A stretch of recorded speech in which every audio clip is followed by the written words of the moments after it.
Sibérie, 1908. L'événement de Tunguska est une colossale déflagration ayant lieu en Sibérie centrale le 30 juin 1908.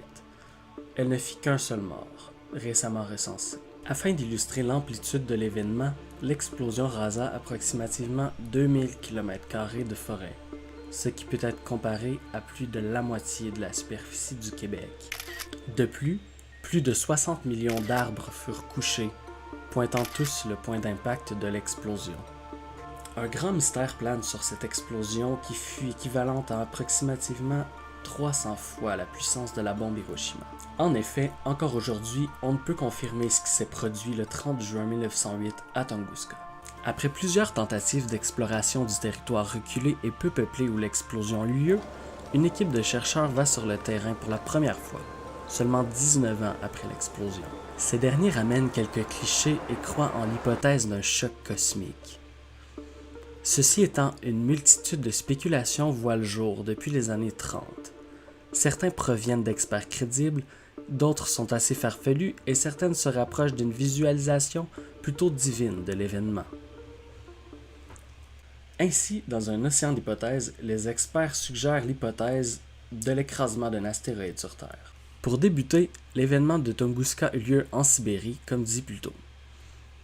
En effet, la Tunguska est une région de la Sibérie, qui fut conquise par les tsars au XVIIe siècle. Cette dernière est une région de la vaste Russie. Ceci étant, en 1908, dans une Russie en âge d'or de l'autocratie, le tsar Nicolas II est au pouvoir et à la fin de son règne difficile.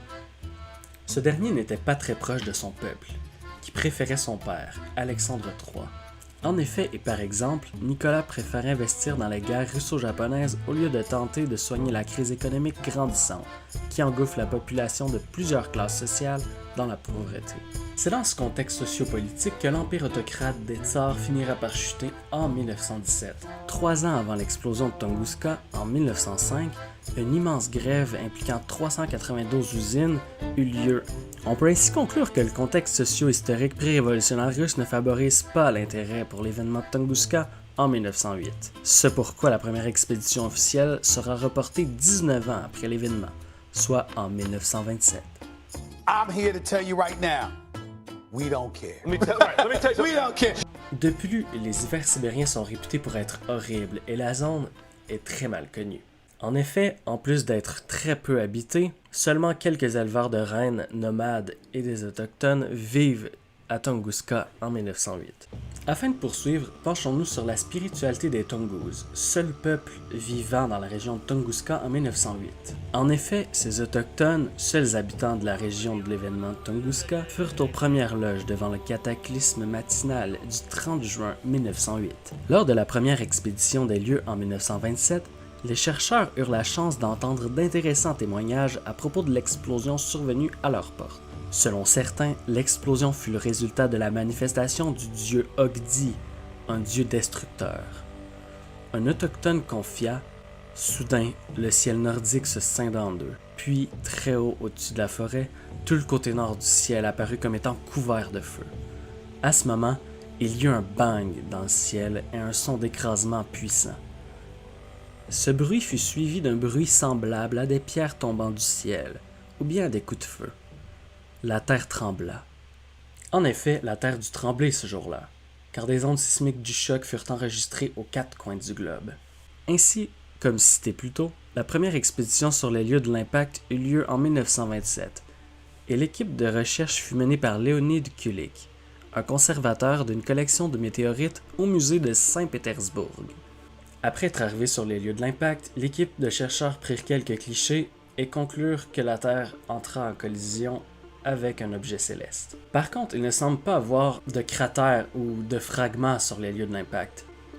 Comment expliquer les origines de l'événement alors, sans trace d'indices à part une forêt détruite? C'est à partir des années 30 que plusieurs hypothèses voient le jour, comme celle d'un choc avec une comète. En effet, composée essentiellement de glace, contrairement à un météore, cette dernière est une bonne candidate pour expliquer l'absence de cratères ou de fragments sur les lieux de l'impact. Par contre, beaucoup d'experts suggèrent et croient fortement en l'hypothèse de la météorite, car les météorites collisionnent plus souvent avec la Terre que les comètes.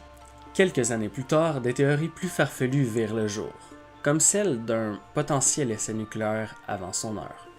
En effet, il y a similitude entre les arbres couchés retrouvés à Tunguska et ceux retrouvés sur les lieux d'Hiroshima, par exemple. Afin de poursuivre, le lac Tcheko est situé à Tunguska près du point d'impact. Il s'agit d'un possible candidat de cratère.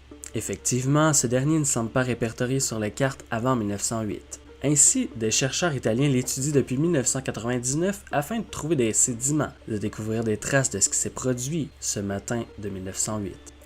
Malheureusement, cette piste semble avoir été abandonnée.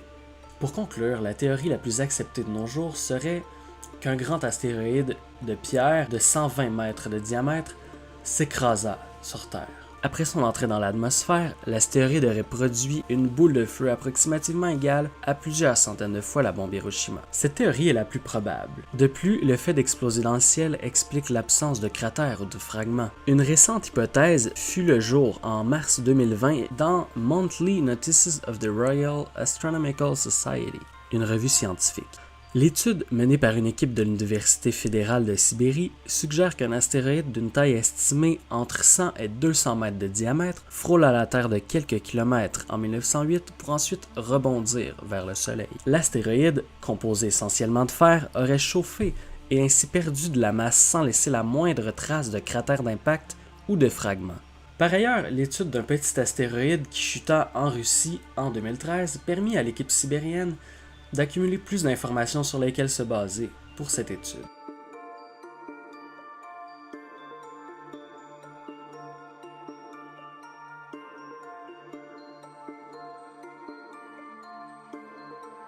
L'hypothèse la plus plausible pour expliquer l'origine de l'événement de Tunguska reste donc, selon les experts, la théorie de la chute d'un météorite, et ce malgré l'incertitude de confirmer à 100% l'hypothèse.